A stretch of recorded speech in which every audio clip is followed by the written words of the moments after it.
सिल्लोड हा राज्याचे पशुसंवर्धन मंत्री अब्दुल सत्तार यांचा मतदारसंघ. मंत्रिपद मिळाल्यानं अब्दुल सत्तार आता मतदारसंघाचा चेहरा मोहरा बदलणार असा दावा करतायत, तर विरोधक त्यांना धडा शिकवण्याच्या तयारीत आहेत.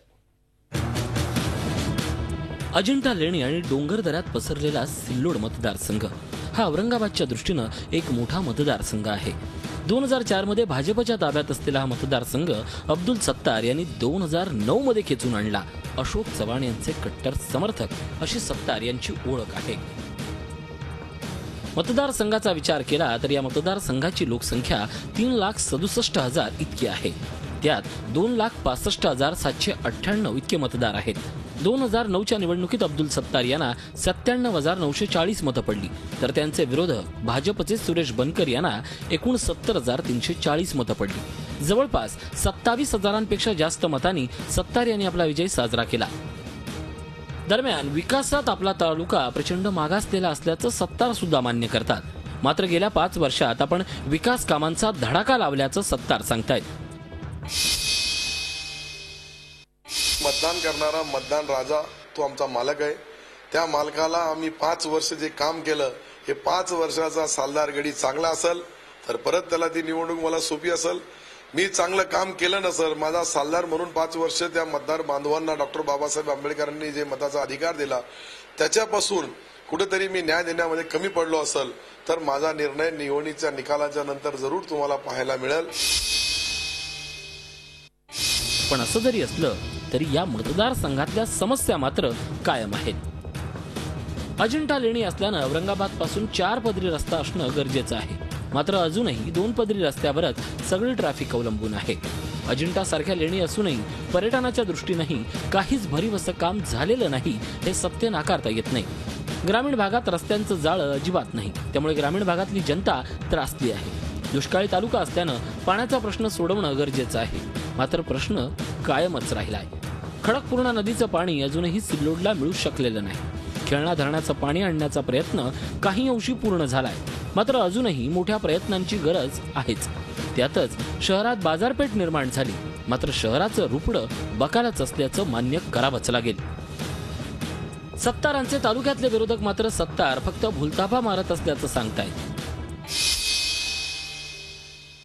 अब्दुल सत्तारना मागच्या निवडणुकीत हा सिल्लोड मतदारसंघ बारामतीसारखा करू असं सांगितलं, पण सर्व मतदारावर त्यांनी फक्त बानामती केलेली आहे. जे गोरगरीब जनता असते त्या जनतेला भूलथापा दिला की ज्याचं नाव दारिद्र्यरेषेखाली आलं नाही त्याचं नाव दारिद्र्यरेषेखाली आणील. मतदारांच्या प्रतिक्रिया ही संमिश्र अशाच आहेत. जेवढे त्यांनी फक्त गावापर्यंत जाऊन उठघाटन केले त्याच्यातले 10% कामं झालेली नाही. फक्त गावापर्यंत नारळ फोडाचं, पाटी लावायची असं काम त्यांनी केलेलं. ते जे नारळाचे जे कवटे आहे ना, त्या जर अशा आमदार साहेबांचे फोडू जर त्या बनवल्या असतील, त्याच्यात खड्डे बुजले गेले असतील. मोदी सरकार चांगली. आता 30 दिवसाचा 100 दिवसाचा एजेंडा आहे ना, भरपूर कामं केले त्यांनी. इथं आता जे स्थानिक जो आमदार बनल ना, हा बीजेपीचा बनणार. रोड बनाते, अच्छी सुविधा, पानी मिलता टाइम टाइम. अच्छा, और क्या दूसरा क्या चाहिए गरीब, बस अच्छा है. अब ये 70 सेट है हमारे मंत्री महोदय, देते हमको तो इधर आके भेंट देते, वो देते, हफ्ते में आते 2 बार 1 बार. सत्तारांचं मतदारसंघावरील वर्चस्व आणि भाजपचा कमकुवतपणाच सत्तारांच्या विजयात मोलाची भूमिका ठरवतो असा अंदाज अभ्यासक व्यक्त करतायत. जालना लोकसभा निवडणुकीत सत्तार नेहमीच दानवेंची तडजोड करतात अशी एक चर्चा आहे. सत्तार एकमेव लढणार हे नक्की आहे, पण विरोधी पक्षाकडून कोण लढणार हे चित्र अजून स्पष्ट झालेलं नाही आहे. त्यामुळे तशी ही लढाई सगळ्याच पक्षासाठी अंधारात तीर मारण्यासारखी आहे आणि आजच्या घडीला तरी सत्तारांचं पारडं जड आहे असं म्हणावं लागेल. येणाऱ्या निवडणुकीत सत्तारांना MIMचे आव्हानही पेलावं लागणार आहे. लोकसभेत भाजपचं यश पाहता भाजप आता पूर्ण ताकदीनिशी मैदानात उतरणार आहे. अडचण आहे ती फक्त गटातटाच्या राजकारणाची.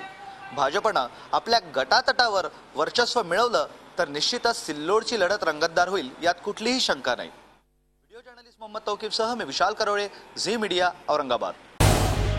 झी 24 तास रहा एक पाऊल पुढे.